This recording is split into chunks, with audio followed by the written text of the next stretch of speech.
கடந்த 8ஆம் தேதி குடும்ப தகராறில் தனது மனைவி மற்றும் 2 பிள்ளைகள் மீது தந்தை பெட்ரோல் ஊற்றி தீ வைத்த நிலையில் சிகிச்சை பெற்று வந்த 4 வயது சிறுவன் பரிதாபமாக உயிரிழந்திருக்கிறான். இது தொடர்பான கூடுதல் விவரங்களை வழங்க இணைகிறார் எமது செய்தியாளர் சதாசிவம். சதாசிவம், வணக்கம். இந்த விவகாரத்துடைய முழு பின்னணி என்ன? தற்பொழுது குழந்தை உயிரிழந்திருக்கக்கூடிய நிலையில் இந்த தந்தை மீது என்னென்ன பிரிவுகளில் வழக்கு பாய்ந்திருக்கிறது? விரிவாக பதிவு பண்ணுங்க. நிச்சயமாக வணக்கம்.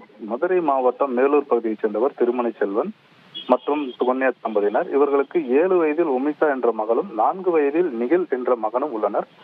இந்நிலையில் திருமலை செல்வன் மற்றும் மனைவி சுகன்யா ஆகியோர் இடையே அடிக்கடி குடும்ப தகராறு இருந்து வந்துள்ளது. இந்நிலையில் சுகன்யா தனது 2 குழந்தைகளுடன் 1 மாதத்திற்கு முன்பாக ஈரோடு மாணிக்கமலை பகுதியில் உள்ள தனது தாயின் வீட்டிற்கு வந்துள்ளார். இதையடுத்து சுகன்யா தனது தாய் வீட்டில் குழந்தைகளுடன் தங்கியிருந்து அருகில் உள்ள தாயப்பற்றைக்கு வேலைக்கு சென்று வந்த நிலையில் அதாவது மனைவி மறுபடியும் சேர்ந்து வாழ்வதற்காக கடந்த 8ஆம் தேதி அன்று திருமலை செல்வன் ஈரோட்டிற்கு வந்து மனைவி மற்றும் 2 குழந்தைகளை அழைப்பதற்காக தெரிவித்துள்ளார். அப்போது கணவன் மனைவியிடையே இருவருக்கும் இடையே வாய் தகராறு ஏற்பட்டுள்ளது.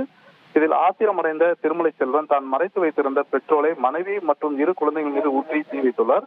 இதில் மகளை காப்பாற்றிய இறங்கும் முயற்சியில் அதாவது அவரது சுகன்யா இறங்கிய போது மகன் மீது கவனம் செலுத்தாததால் அப்போது தீ பற்றியது. இதில் 4 வயது சிறுவன் நிகில் மீது தீ பரவியதை அடுத்து அவர் 70% தீக்காயத்துடன் ஈரோடு அரசு மருத்துவமனையில் தீவிர சிகிச்சை பிரிவில் அனுமதிக்கப்பட்டு சிகிச்சை பெற்று வந்தார். இந்நிலையில் மறுதினம் காலை 9ஆம் தேதி அளவில் மேல் சிகிச்சைக்காக கோவை அரசு மருத்துவமனைக்கு அழைத்து செல்லப்பட்டார்.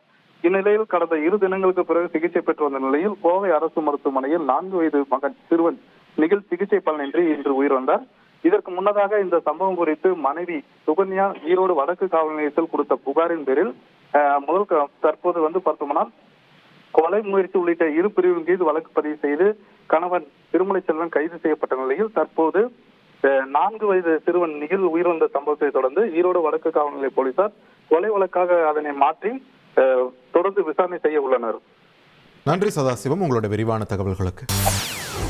செய்திகளை உடனுக்குடன் தெரிந்து கொள்ள உடனே சப்ஸ்கிரைப் பண்ணுங்க.